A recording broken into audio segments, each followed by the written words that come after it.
capítulo 3. Amém, igreja? Mateus 3.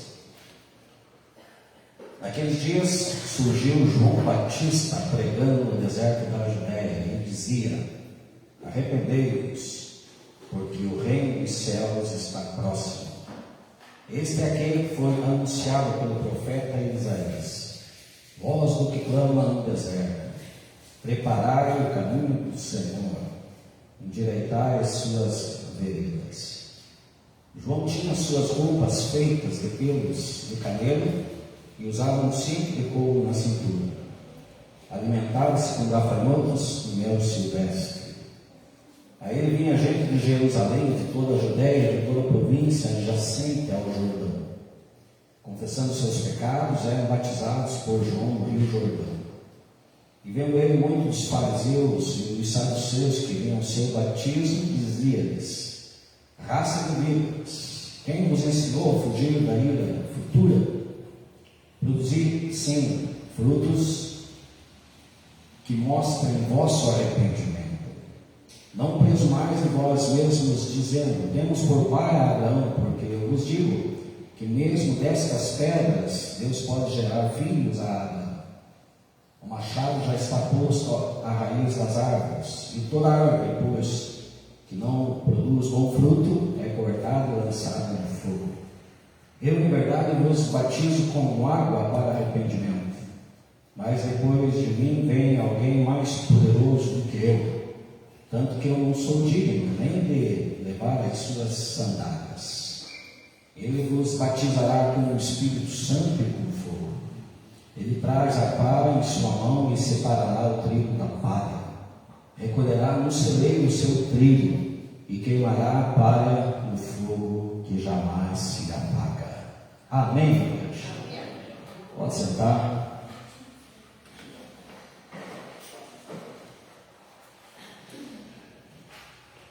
É sempre muito importante nós frisarmos a importância da humildade no reino de Deus, porque Jesus, ele foi o mais humilde de todos os homens, que se fez homem, mesmo sendo Deus, não teve por usurpação ser igual a Deus. Antes aniquilou-se a si mesmo, tomando forma de servo, e como servo fez-se semelhante aos homens, e como homem humilhou-se a si mesmo, sendo obediente até a morte e morte de cruz. Jesus declarou em alto e bom som: aprendei de mim, que sou manso e humilde de coração, e assim encontrareis descanso para as vossas almas. Jesus também declarou lá em Mateus 5,3 que bem-aventurados são os pobres de espírito, são os humildes, porque deles é o reino dos céus. Bem-aventurados os pobres de espírito, porque deles é o reino dos céus. Hoje eu acordei com imensa vontade de pregar sobre este profeta chamado João Batista. E uma das marcas desse profeta foi exatamente a sua humildade, a sua simplicidade. Um homem muito desprovido de qualquer tipo de vaidade. Mas quando nós olhamos para ele, nós conseguimos contemplar na sua essência aquilo que realmente Deus requer de todos nós. Um compromisso real com a sua palavra. um chamado ao autodespojamento, ao negar-se a si mesmo. E eu fico admirado e perplexo com a vida de João Batista, porque este homem, ele enfrentou tantas agruras e tantas adversidades e tantas situações contrárias a fim de ser um instrumento nas mãos de Deus, como ele foi. Mas nós percebemos que este homem, ele foi cheio de Deus desde o ventre. No encontro entre Maria e Isabel, as duas grávidas, Maria esperando o Messias e Isabel esperando o João Batista, diz o texto que este bebê, o João Batista, transbordou no ventre, se mexeu a ponto de causar admiração na sua mãe, de tanta alegria de estar ali diante do Salvador do mundo, e já foi cheio do Espírito desde o ventre. Mas, amados, este profeta, ele teve tantos diferenciais na sua vida, que o próprio Senhor Jesus, aquele que declarou assim: aprendei em mim que sou manso e humilde, o próprio Senhor Jesus falou acerca dele, que ele foi o maior homem ou profeta nascido de mulher. Aleluia. Mas por que Jesus estava falando isso? Porque o João Batista verdadeiramente era totalmente desprovido de qualquer tipo de vaidade, de qualquer tipo de vaidade, de qualquer tipo de orgulho. Porque, amados, a exaltação para o homem vem de Deus, a honra para o homem vem de Deus. E o interessante é que Jesus estava honrando João Batista quando João Batista estava preso. E preso, confinado, e dali uns dias ele iria perder a cabeça. Mas, gente, esse profeta, simples profeta, mas ao mesmo tempo aclamado por Jesus, o único profeta que foi profetizado por outros profetas, foi profetizado pelo profeta messiânico, aquele que mais profetizou acerca de Jesus, também profetizou acerca de João Batista. Acompanhe comigo, você que está com a sua Bíblia, Isaías 40.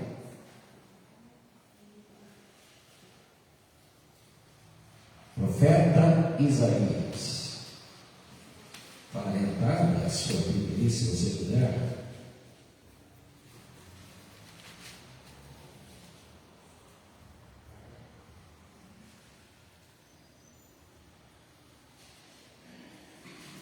Vamos ler o início. Consolai, consolai meu povo, diz o vosso Deus. Falai ao coração de Jerusalém e dizei em alta voz que a sua missão está completa e que a sua obra se cumpriu, que a sua iniquidade está expiada, que ela recebeu da mão de Jeová retribuição em dobro por todos os seus pecados.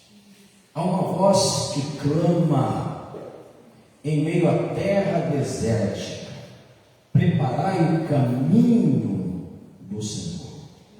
Na estepe aplanai uma vereda para o nosso Deus. seja empilhado todo o vale, todos os montes e colinas sejam aplanados. Eis que os terrenos acidentados se tornarão planos, as escarpas serão niveladas. A glória de Jeová o Senhor será revelada, e juntos todos a contemplarão, porque a boca do Senhor o afirmou. Aleluia. O profeta Isaías está aqui profetizando acerca do profeta João Batista. E o que Isaías está tratando aqui? Que esse profeta iria trazer um alinhamento, um conserto, um chamado ao arrependimento. Mas tem outro profeta que também profetizou acerca de João Batista. Abre em Malaquias, capítulo 4.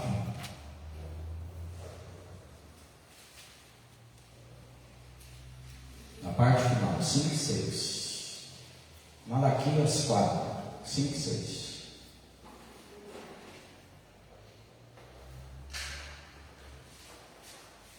Malaquias 4, 5 e 6. Eis que eu mesmo vos enviarei o profeta Elias, antes que venha o grande e assustador dia do Senhor. E Elias procurará fazer com que os corações dos pais se retratem perante seus filhos, e os corações dos filhos se convertam aos seus pais. Do contrário, eu virei e castigarei a terra com desgraça. Gente, o profeta Malaquias aqui está abordando o Elias do Novo Testamento, o profeta João Batista. Porque o Elias, o profeta Elias, do Antigo Testamento, é considerado o João Batista. E o João Batista, do Novo Testamento, é considerado o profeta Elias.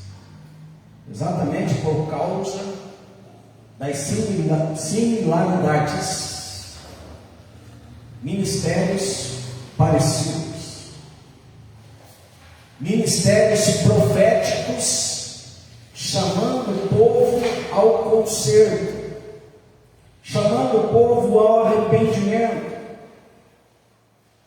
vozes que clamaram no deserto. Elias profetizou,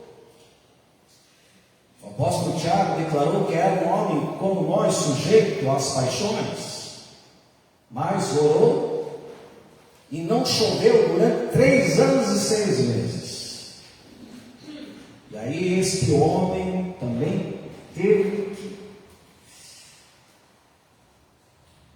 na zona causticante,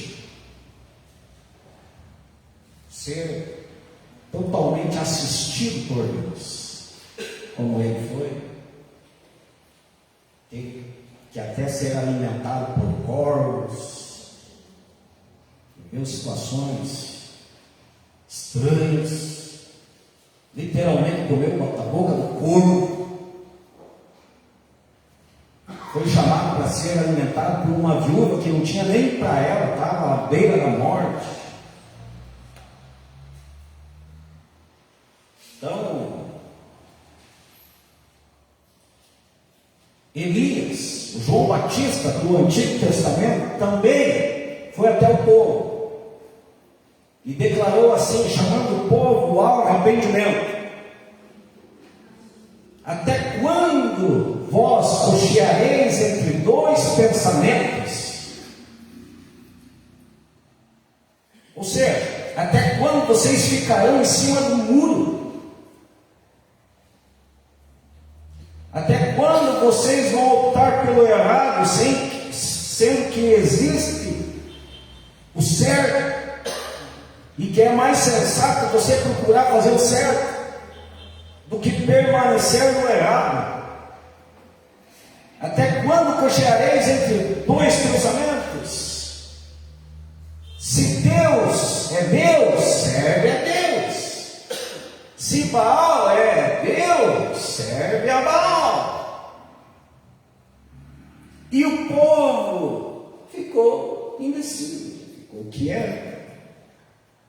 Ainda assim não conseguiram entender o apelo profético do João Batista do Antigo Testamento. E, gente, todos nós sabemos a história de Elias. Depois de uma batalha vencida contra 850 profetas,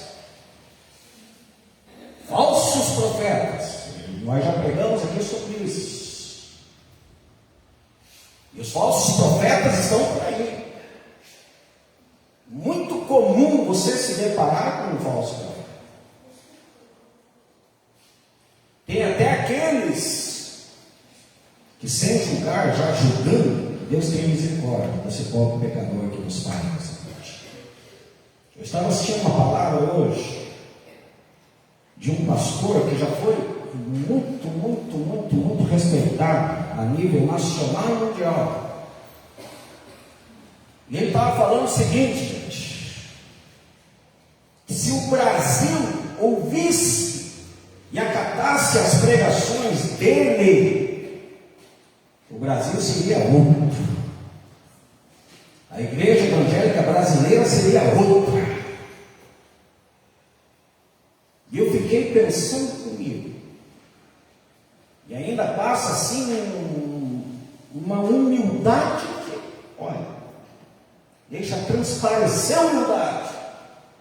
É aquela pessoa que chega e diz: eu sou humilde, e não deixa nem que seus frutos falem por ela.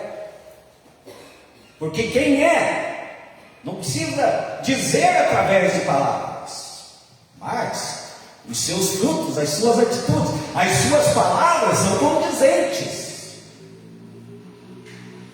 Como está escrito: se conhece a árvore pelo fruto. Se a árvore é boa, o fruto é bom.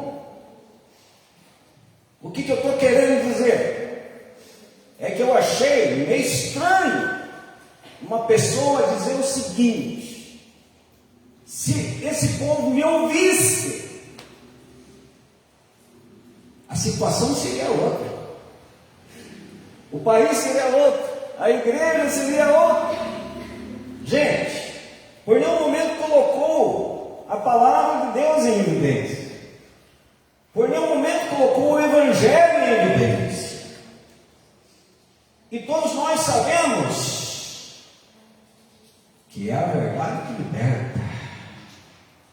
Entanto, o próprio Salvador declarou: e conhecereis a verdade, e a verdade vos libertará. O Evangelho é o poder de Deus para a salvação de todo aquele que crê. O Evangelho é o poder de Deus para a salvação de todo aquele que crê. O Evangelho não é a minha palavra. O dia que eu chegar aqui, ouçam bem que eu vou dizer a vocês. Se essa igreja tivesse me ouvido mais, a coisa seria diferente. Não, você precisa ouvir a palavra de Deus que está sendo pregada nessa noite. Agora, se você começar a ouvir alguma coisa estranha, que fuja da palavra, que não condiga com aquilo que foi pregado, estabelecido, daí fuja logo, caia por terra, não entre nesse mato sem cachorro, que o barco é furado. E, gente, os falsos profetas estão por aí. Eu não vou taxar, não vou dar um nome a ninguém, eu só estou julgando aquilo que eu ouvi, porque cada qual vai dar contas de si mesmo a Deus.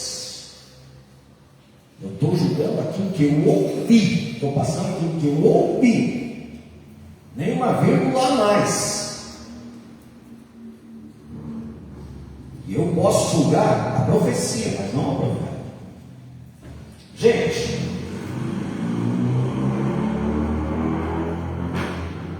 "450 profetas de Baal e 400 de Azerá. Numa batalha só, Deus se mostrou e Deus evidenciou quem era o verdadeiro profeta: Elias. Deus respaldou Elias. E aqueles falsos profetas foram todos mortos. Mas, gente, diante de uma palavra de Jezabel, assim como você fez aos profetas, vai acontecer a você. Em breve será morto. E o Elias, enfrentou os falsos profetas com toda a autoridade, duelou com eles, Deus o respaldou, mas antes de uma fala de uma mulher, fugiu, andou não sei quantos dias a pé, no calor causticante, entrou numa caverna. Senhor, eu não sou melhor do que os meus pais. Pediu a morte para Deus. Se revelou ali um homem comum, cheio de fraquezas, mas Deus o assistiu em amor e falou a ele: não, tem mais ainda coisas para que você possa fazer. Se precisa ir ungir Jeú, se precisa conversar com Eliseu, deixar ele no teu lugar. Tem muitas coisas sendo feitas ainda, gente. E ele não perdeu a cabeça. Mas o interessante é que o Elias do Novo Testamento, o João Batista, aquele que foi aclamado por Jesus, ele também enfrentou Jezabel. Ele também. E essa luta, gente, contra Jezabel é uma luta terrível. Terrível. Porque quem era Jezabel no Antigo Testamento? Jezabel era aquela mulher dominadora, controladora, maligna, infiel, se prostrava diante de outros deuses, se prostrava diante de Baal. Era filha de um sacerdote de Baal, filha de Baal. E essa mulher veio da Fenícia e se casou com Acabe, e o Acabe se tornou um frouxo na mão de Jezabel. Boneco manipulado. E, gente, a Jezabel pintou e bordou. Pintou e bordou. E o Acabe fez o que foi mal aos olhos do Senhor, mais do que todos os que antecederam ele, por causa desse casamento ruim, esse casamento maligno. E Jezabel era aquela mulher que passou à frente, não era mulher submissa, não era mulher que agregava na vida do marido, mulher manipuladora e controladora. Agora, gente, o esquema de Jezabel no Novo Testamento, a voz profética levantada por Deus tem essa missão de confrontar esquemas jezabélicos de manipulação e controle.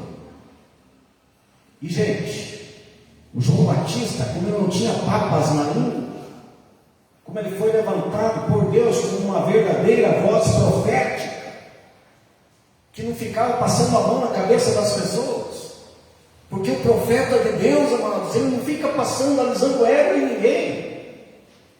O que ele tem para falar, ele fala. Aleluia. E fala, gente, para confrontar, mas para chamar ao arrependimento, para que haja um conserto. E, amados, todos os profetas de Deus, eu já falei isso aqui, sempre foram usados por Deus para trazer um alerta. E sempre, quase todos falaram a mesma língua: arrependimento, senão tratamento. E alguns deles foram usados para dizer que o tratamento já viria e não teria como desviar-se da Babilônia, do exílio. Justamente por causa da desobediência, da rebeldia, da idolatria. O povo sempre tendencioso a pegar caminhos equivocados, caminhos tortos, veredas erradas. E Deus levantava os profetas, vai lá e traz uma palavra, para que esse povo se toque, para que esse povo volte no entendimento, porque esse povo, eles têm uma direção, eles têm a palavra, eles sabem como que funcionam as coisas. Mas, gente, aí veio o João Batista, o profeta profetizado: voz do que clama no deserto, endireitai as veredas do Senhor. Vai trazer o alinhamento, vai preparar o terreno, vai arar o terreno para o maior semeador de todos os tempos, Jesus Cristo de Nazaré. Vai encher, de terra todos os buracos para ficar tudo plano, retinho. Veio João Batista. E, gente, quando ele olhou para um casal que viviam em adultério, o que ele fez? Vocês estão errados. O Herodes estava tendo um caso com a sua própria sobrinha, que era a esposa do seu irmão. Olha que coisa diabólica. E a voz profética aponta o dedo e confronta. O profeta do Senhor, chamado por Deus, a missão dele é alertar, chamar o arrependimento, e, se for o caso, dar a sentença. Foi o que aconteceu com Davi. Davi, ele teve lá o caso extraconjugal com a Batseba,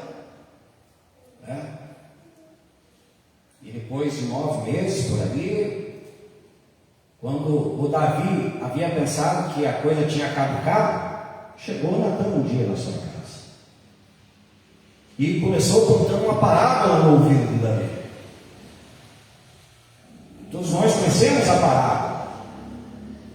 Aí, gente, o Natan perguntou para o Davi: do que esse homem é digno, Davi? E o Davi deu a sua própria sentença: esse homem é digno de morte. Tu és este homem, Davi. E a partir de hoje, olha, gente, como isso é forte. A partir de hoje, a espada não se apartará da tua casa. E por causa do adultério que ele se apossou de uma mulher casada, e por causa do assassinato que ele matou Urias, que era esposo da mulher, praticamente, mandou matar, mandou Urias na vanguarda da guerra, combate. Por causa disso, ele perdeu 4 filhos. O primeiro bebê, da Batseba. A Tamar foi estuprada pelo Amnon, o Amnon morreu. Depois o Absalão se levantou contra o seu próprio pai, por causa de todas essas tragédias. A irmã dele ter estuprado o irmão dele por parte de pai, ao não ter estuprado a irmã Tamar, se levantou contra o pai, morreu, e o Adonias, que quis tomar o reinado de Salomão, também morreu. 4 filhos mortos. Mas tudo começou lá, gente, com a voz profética. O Natan confrontando o pecado. E Deus faz assim. Agora, o João Batista apontou o pecado. Você está agindo de forma ilícita. Você está tendo um relacionamento fora da vontade de Deus. Vocês estão adulterando. Mas, em vez dos noivos ouvirem e acatarem, na primeira oportunidade, a Herodias pediu a cabeça do profeta. A Jezabel, o esquema Jezabel no Novo Testamento, a Herodias pediu a cabeça do profeta. Usou lá o espírito de sensualidade, a sua filha entrou dançando na presença lá do rei, que já estava embriagado. E o rei, seduzido por aquele espírito de sensualidade, dou até metade do meu reino para ter algum momento com essa mulher. E aí a Salomé foi até a sua mãe, e a sua mãe falou assim: pega a cabeça de João Batista. E o João Batista perdeu a cabeça, porque confrontou o pecado. Mas, gente, aonde que eu quero chegar? Os apelos que o João Batista fez para a igreja de Cristo. Interessante é que Malaquias foi o último a profetizar, depois houve 400 anos de silêncio de Deus. E o profeta profetizado, em determinado dia, manifestou-se e começou a pregar no deserto. E o que eu quero tratar rapidinho com vocês aqui são alguns pontos da pregação de João Batista, que são muito pertinentes para nós hoje. Em primeiro lugar, qual foi o chamado de João Batista para todos nós antes?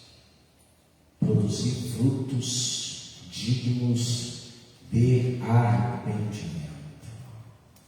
Produzir, pois, frutos dignos de arrependimento. Amados, quando nós nos deparamos com a palavra de Deus, essa palavra tem que nos confrontar para que nós possamos ser pessoas melhores, ser pessoas conformadas com a palavra, ser pessoas que verdadeiramente têm um compromisso real com o reino.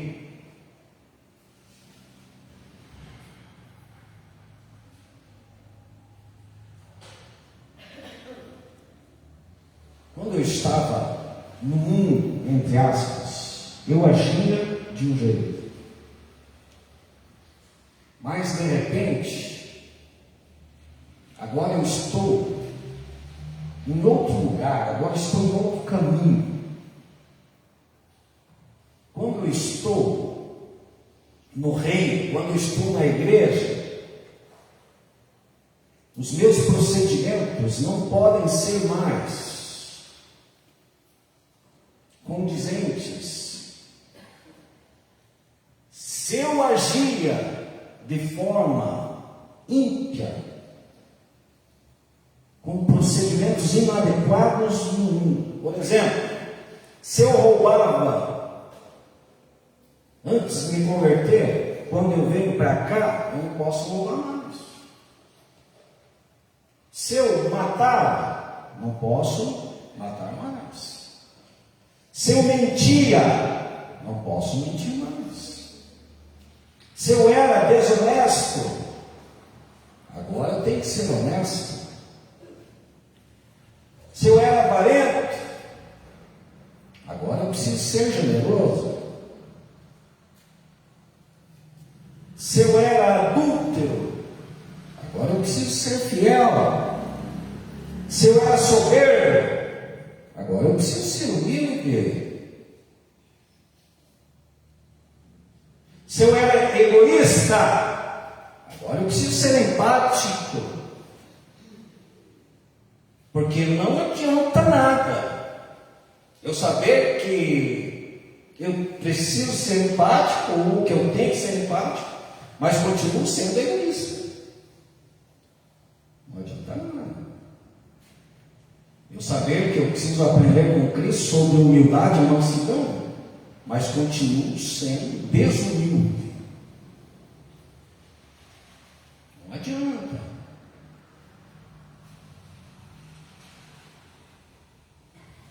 Amados, nós somos chamados para uma nova vida em Cristo Jesus, para sermos novas criaturas. E precisamos apresentar frutos que evidenciem Cristo em nós. Só lembrando que no reino é melhor ser que ter.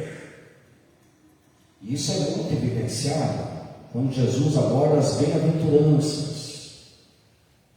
Felizes são os humildes. Felizes são os que choram. Felizes são os mansos. Felizes são os puros de coração, os limpos de coração. Felizes são os pacificadores. Felizes são os perseguidos.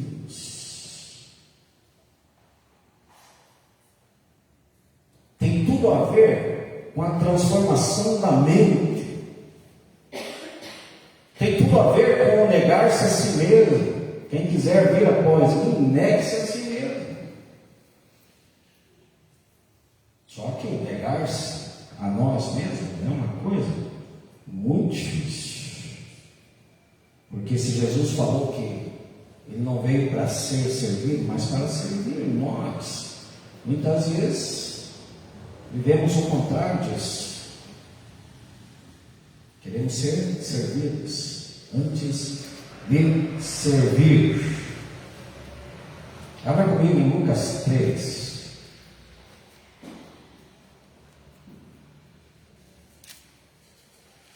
Lucas 3.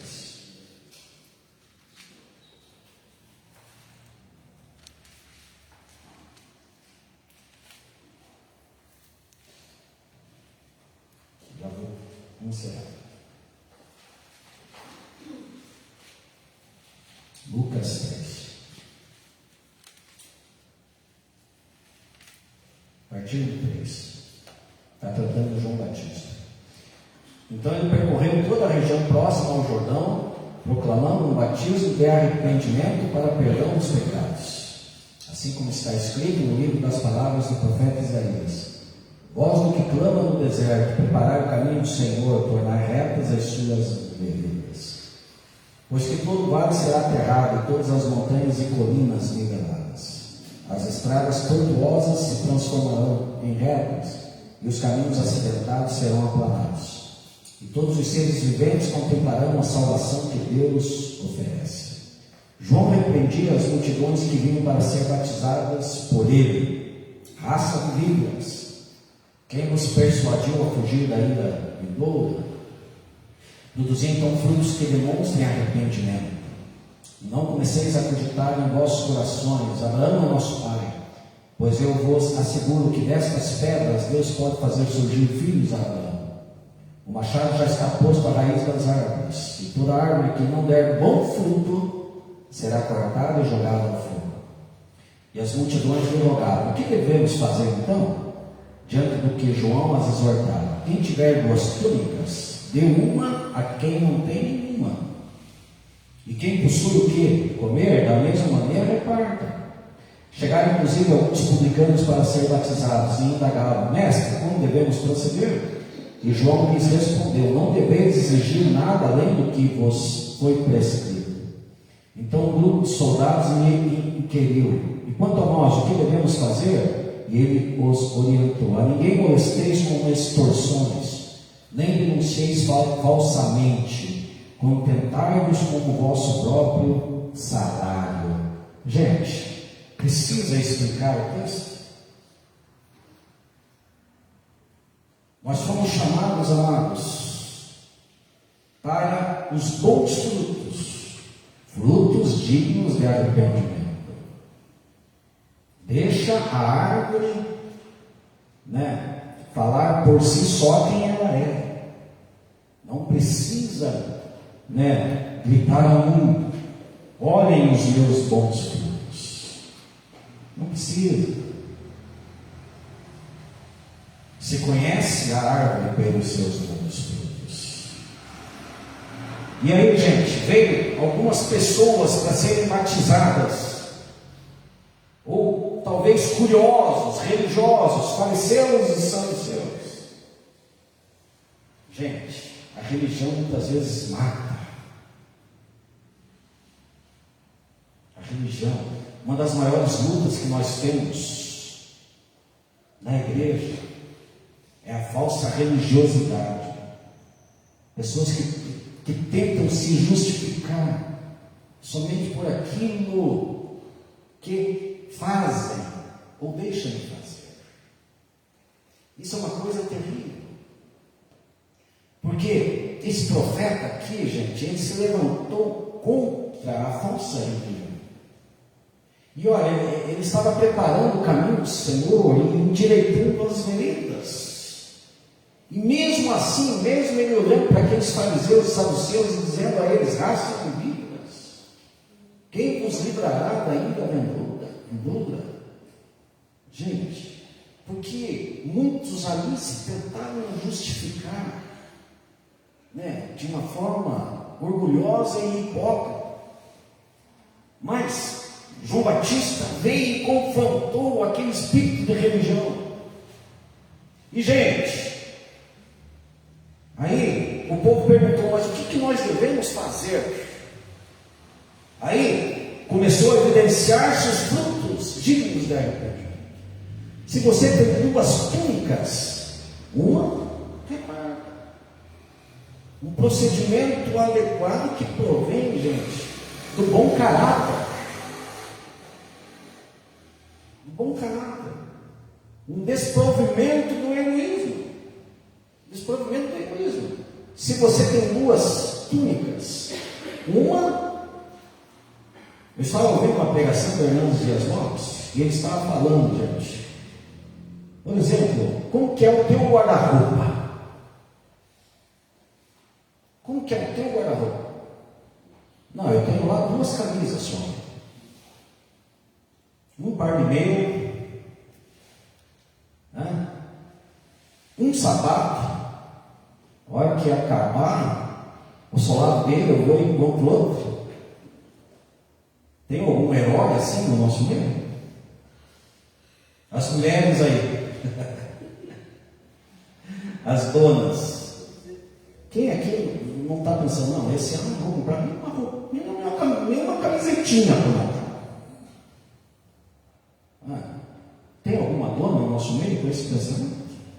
Porque estou contente, o meu guarda-roupa aqui está transbordante, vou lá, vou dar uma olhada, vou aproveitar o que eu tenho.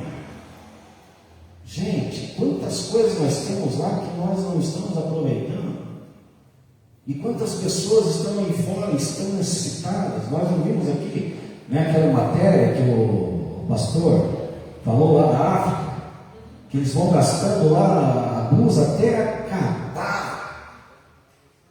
Nós temos uma mentalidade, o guarda-roupa está cheio, e nós vamos lá, comprar mais.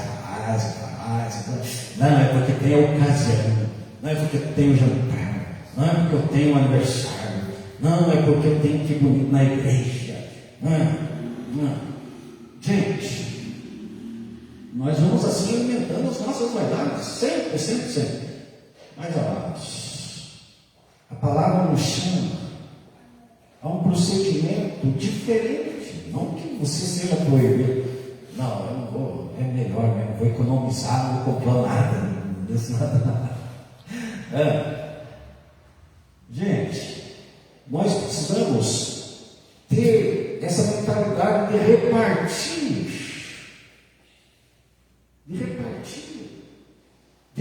de olhar para as necessidades alheias com mais empatia, com mais altruísmo, com mais amor, com mais consideração.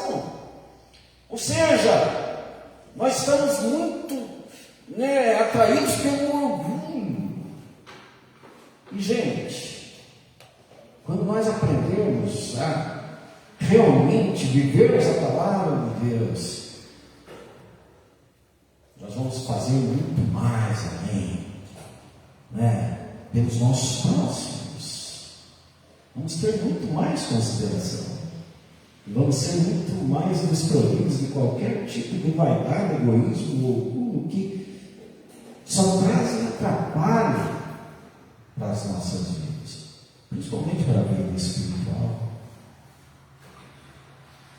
Quantas vezes você só fica olhando para o erro do outro, para a má conduta do outro, mas você já parou para pensar um pouquinho em você? E olhar para os teus erros, para as tuas falhas, colocar a tua vida diante do altar do Senhor e pedir para Deus: Deus, o que está errado comigo? O que eu preciso fazer para que eu possa melhorar como pessoa, como servo, como discípulo diante do Senhor? O que eu posso fazer? Porque, amados, o profeta João Batista, ele está chamando o povo ao arrependimento. E o arrependimento é você se arrepender e metanoia, mudança de mente, mudança de conduta, um novo caminho, deixar de seguir pelo caminho torto e começar a seguir pelo caminho estreito, porque só existe um caminho que vai levar à salvação. E esse caminho é estreito, não tem outra opção. Aquele filho pródigo, gente, chegou um momento que ele teve que se arrepender, porque pediu lá a herança, desfrutou de uma forma libertinosa, dissoluta, chegou no fundo do poço. Muitas pessoas pegam por esses caminhos, ou trilham por esses caminhos, e chegam na bancarrota. De repente, você não está vivendo as tuas noitadas de forma absoluta, mas você está agindo de outra maneira, de forma incoerente, que não condiga com a palavra. Aí pode estar até sofrendo dano por causa disso. E o Senhor constantemente está nos chamando ao arrependimento, para um conserto. O que eu preciso consertar? O que eu preciso fazer para que eu possa melhorar? O que eu preciso? Gente, chegou um momento que Deus falou a Ezequias: coloca a tua casa em ordem, que vai morrer. E olha que Ezequias, ele virou para a parede e teve muito respaldo para dizer: meu Senhor, olha, eu andei na tua presença, olha, eu fiz isso, olha, e nós, e nós. Então aquele menino lá chegou a desejar comer o que os porcos comiam, nem isso ele era lá. Então ele metanoia, arrependimento, conversão.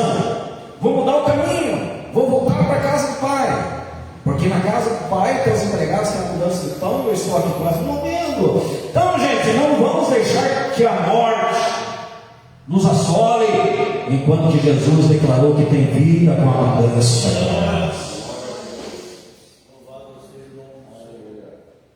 Outra coisa, e eu encerro aqui. João Batista, que foi profetizado por Malaquias, volte lá no profeta Malaquias 3, 4, e pode ficar em pé, para dar a impressão que está encerrando. Malaquias 4,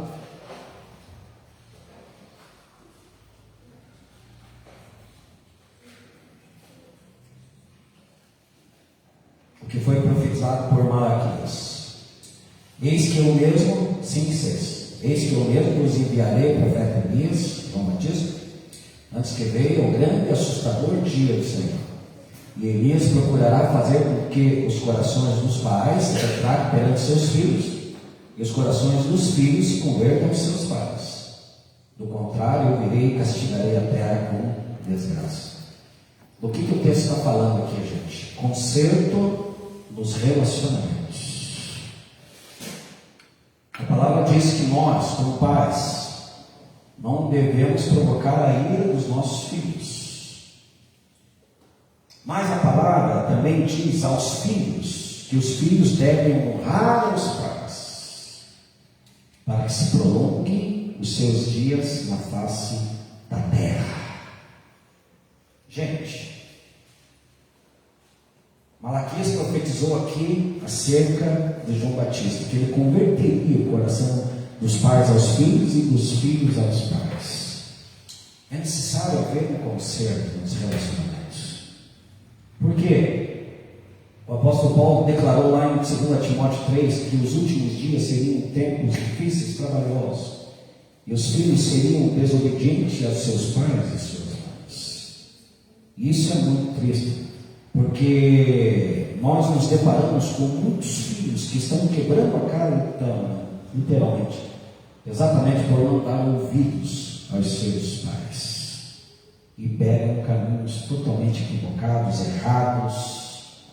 E uma das coisas que eu sinto na minha vida, e que me atrasou, foi não ter sido orientado pelos meus pais, e eu embrenhei por caminhos tortuosos. E se Deus não tivesse uma obra na minha vida, talvez eu nem estaria aqui falando a vocês. Os meus pais nunca foram me orientar, nunca vá por aqui, nunca use isso, tal.